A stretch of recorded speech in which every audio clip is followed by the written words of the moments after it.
బంగ్లాదేశ్‌ని boycott చేసినందుకు మేము భారత్‌ని చాలా ఇబ్బంది పెడతాం. అయితే భారత్‌కి ఐసీసీ వత్తాసు పలుకుతున్నందుకు ఐసీసీకి కూడా తప్పదు అని ఇప్పుడు పాకిస్తాన్ మాజీ క్రికెటర్ అఫ్రిది అయితే మాట్లాడుతుండు. ఏమంటున్నాడంటే వీడు, పాకిస్తాన్ గనక ఈ టీ20 వరల్డ్ కప్‌లో ఆడకపోతే ఇక భారత్‌కి, ఐసీసీకి ఏమవుద్దో అర్థం గాదు. అది మోకాళ్ళ మీద నిలబడి మరి మమ్మల్ని అడుక్కోవాలి. బీసీసీఐ గావచ్చు, ఐసీసీ గావచ్చు. ఎందుకంటే ఈ యొక్క టీ20 వరల్డ్ కప్‌లో పాకిస్తాన్ అంత ఇంపార్టెంట్ అనే విధంగా మాట్లాడుతున్నాడు వీడు. ఎందుకు?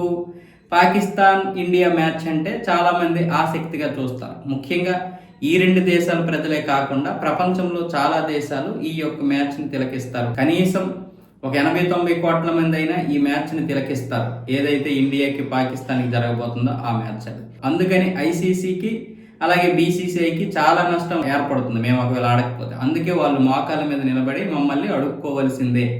బంగ్లాదేశ్‌ని కావాలని బాయ్‌కట్ చేసే విధంగా చేశారు. దానికి ఐసీసీ ఏమొచ్చేసి వత్తాసు పలికింది భారత్‌కి. భారత్ ఎలా ఆడితే అలా ఆడుతుంది ఐసీసీ. కాబట్టి మేము ఆడాలా వద్దనేది నిర్ణయించుకుంటాం. కానీ మేము ఆడకపోతే మాత్రం ఖచ్చితంగా బీసీసీఐకి, ఐసీసీకి భారీగానే నష్టం వస్తది.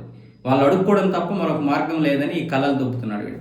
ఇలాంటి పరిస్థితుల్లో పాకిస్తాన్ ఉంది. ఇప్పటికే రేపటి నుంచి జరగబోతున్నటువంటి టీ20 సిరీస్‌లో అక్కడ ఆస్ట్రేలియా ఈ టీవీ బ్రాడ్‌కాస్ట్‌లు ఏమొచ్చేసి మేము టెలికాస్ట్ చేయలేము, మాకు నష్టం వస్తదని వాళ్ళు బాయ్‌కాట్ చేస్తే ఆ పరిస్థితి నుంచి వీళ్ళు ఎలా బయటపడాలో అర్థం కావడం లేదు. ఆ పీసీబీ ఏమొచ్చేసి తలలు పట్టుకుంటుంది.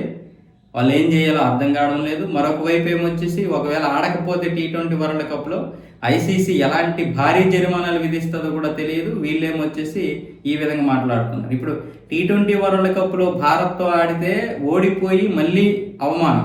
ఆడకపోతే ఐసీసీ భారీగా జరిమానా విధిస్తుంది. రావాల్సినటువంటి డబ్బులు కూడా రావు.